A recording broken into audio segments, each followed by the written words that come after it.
L'étape suivante, on va créer un matériau avec un faux reflet. L'idée de l'exercice, juste après, c'est de créer une voiture en se basant sur le reflet pour savoir si la surface est vraiment bien régulière. Donc ce qu'il nous faut, c'est un matériau avec un reflet. Ici, on va un peu tricher, parce que, ce sera pas vraiment le calcul de rebond de la lumière et tout. On va simplement utiliser une cube map ou une photo panoramique, en fait, tout simplement, qui va nous servir de reflet. Donc je crée une sphère pour avoir un objet sur lequel appliquer mon matériau. Ici dans l'Hypershade, je vais créer un nouveau matériau. Alors le Blinn s'y prête bien parce qu'il est un petit peu brillant. Et un petit peu plus bas ici, dans Reflected Color, je vais pouvoir choisir une texture. Donc la première chose que je vais faire, c'est aller récupérer mes petits panoramiques qui sont sur mon disque dur. C'est pas la bonne fenêtre. Voilà, j'ai mis quelques images de côté. Je vais les rapatrier dans mon projet pour que de nouveau les liens des fichiers soient relatifs. Donc on va retourner dans le dossier qu'on avait créé dans la vidéo précédente, qui est notre dossier de projet. Et par exemple dans Images, on va pouvoir faire un nouveau dossier panoramique.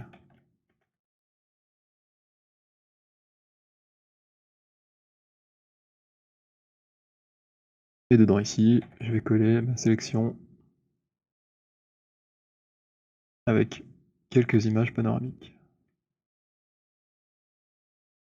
Alors le plus simple, je trouve, c'est de travailler avec des images écuis rectangulaires. C'est le nom de la projection, qui fait qu'elle est 2 fois plus longue que haute. Et c'est le principe du planisphère.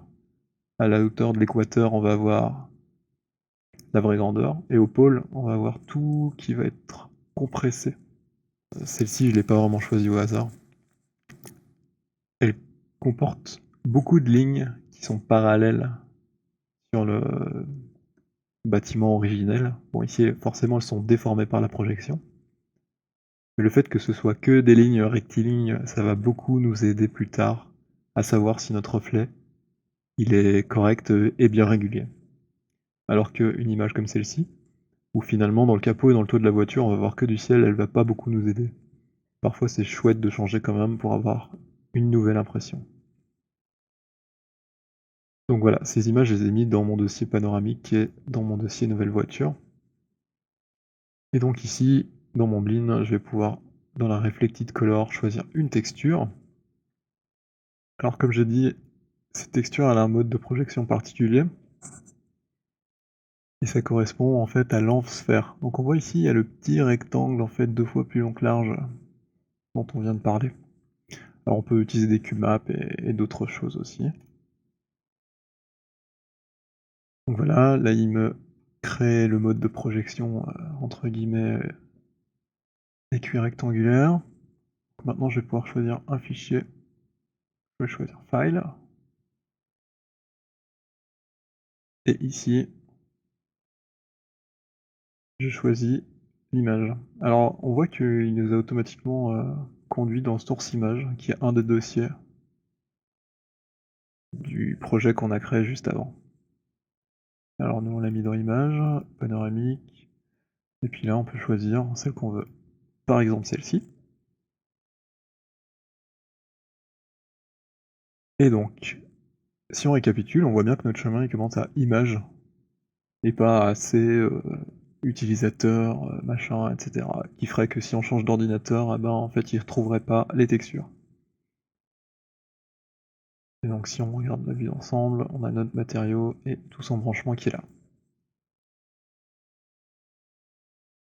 À présent, je vais essayer de l'appliquer.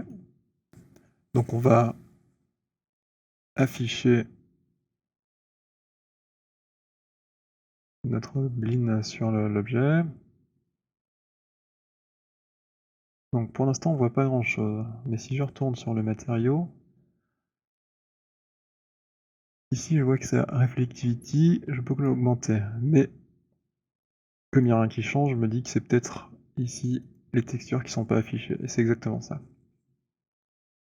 Je vais encore réduire un petit peu, ça sera plus facile.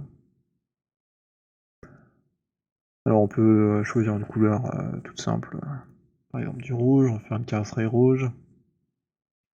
Alors la diffuse va avoir quand même un impact assez conséquent aussi.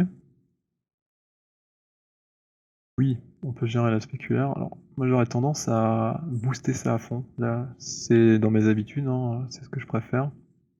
Pour bien voir le contraste entre l'impact de lumière et le reste, quitte à foncer le matériau. Là il est plus très rouge, mais voilà, foncer un petit peu. Pareil ici en fait on peut tricher, accentuer. Là on a un beau contraste entre là où la lumière tape et le reste. Et puis on peut venir diminuer comme ça, voilà. Et là on a un truc qui ressemble un peu vite fait à de la carrosserie qui va nous être bien utile.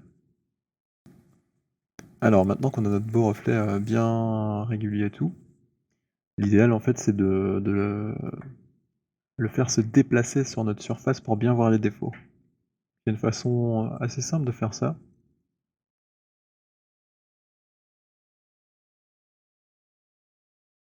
C'est de retourner sur notre matériau, afficher ses connexions ici avec la double flèche. Et en fait on a un petit module ici qui s'appelle Place 3D Texture et qui en fait est le mode de projection de notre panoramique. Ici on va pouvoir choisir en fait un angle de rotation. Donc on a X, Y, Z. Alors dans le coin ici, on voit que c'est mon Y qui est vertical. Donc on va animer la rotation sur Y, tout simplement. Je vais mettre ma timeline ici à 0.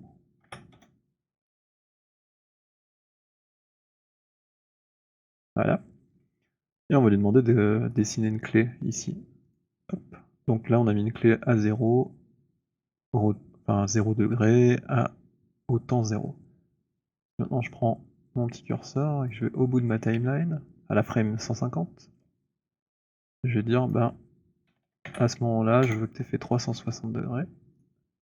Je vais refaire un clic droit et on voit que ça devient plus foncé. Et ici, il y a la petite raie rouge qui apparaît. Et alors, pratiquement, ben, en fait, maintenant, je peux cliquer.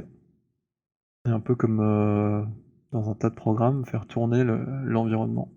Et bien voir mon reflet. Alors pourquoi on fait ça? Ben, finalement, c'est pour pouvoir voir directement les irrégularités de la surface. Ici, si je tire mon sommet, tout de suite on va voir que ça s'étire, ça se déforme. Et quand je bouge, là on voit carrément des triangles qui apparaissent. Si j'enlève le maillage, vous voyez, mes lignes qui étaient bien droites au départ, et c'est bien pour ça que j'ai choisi cette image-là, bah, elles sont toutes cassées maintenant. Et là on voit qu'il se passe vraiment un truc bizarre. Donc on sait que c'est pas bon. Alors que si je retourne dans mon matériau, ici que je demande à ne pas afficher le reflet, donc ignorer au rendu, là j'ai mon point de spéculaire. Finalement je vois qu'il y a un petit truc léger, mais c'est pas très visuel quoi. Donc je pourrais me dire ok, je vais le bouger un peu. Ah bah là c'est pas mal en fait. Ça a l'air d'être corrigé. Le truc c'est que si je raffiche ici mon reflet, bah je vois quand même qu'il se passe un truc bizarre quoi. Donc le reflet permet vraiment d'arriver à un truc plus précis parce qu'on va directement voir les toutes petites irrégularités.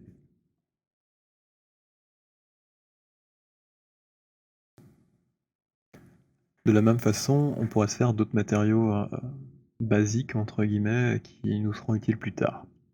Par exemple, du chrome ou du verre. Donc là c'est plutôt simple, hein, on peut prendre le matériau qu'on vient de faire. Donc ici je l'ai renommé carrosserie, et en faire une copie. Et là on peut dire on va faire une copie avec les connexions qu'il avait. Donc si je prends les deux matériaux qui sont là, et que j'affiche leurs connexions, et bien ici on va voir que... bon ça c'est pas le truc le plus ergonomique. Mais en fait, j'ai la même texture qui est branchée dans les 2 matériaux. Ce qui va faire que quand je vais changer mon environnement, elle va changer sur tous les matériaux, ce qui peut être très pratique aussi. Donc, je vais renommer celui-là Chrome par exemple. Pour l'instant, il est rouge, que j'ai fait une copie de l'autre, mais on va ici faire une autre petite bouboule, lui appliquer le chrome et on va pouvoir voir ce qu'on fait. Donc ben, le chrome finalement c'est pas rouge, c'est noir. Et voilà, j'ai une boule de chrome. Et un chat qui marche sur mon clavier et qui fait plein de raccourcis. Et qui supprime des trucs.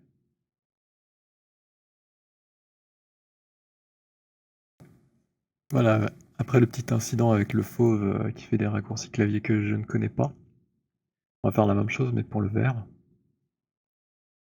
Donc je duplique ici mon objet pour avoir un petit aperçu.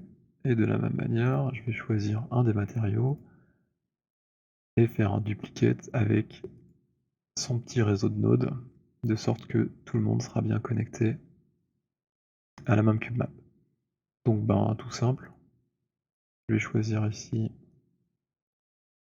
mon nouveau matériau, je vais l'appeler vert, même principe, et ici dans la transparence, je vais pouvoir le rendre transparent.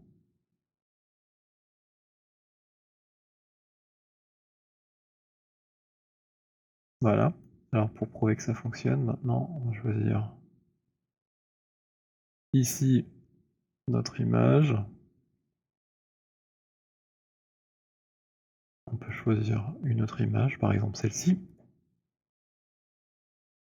Et on voit que ça a changé partout.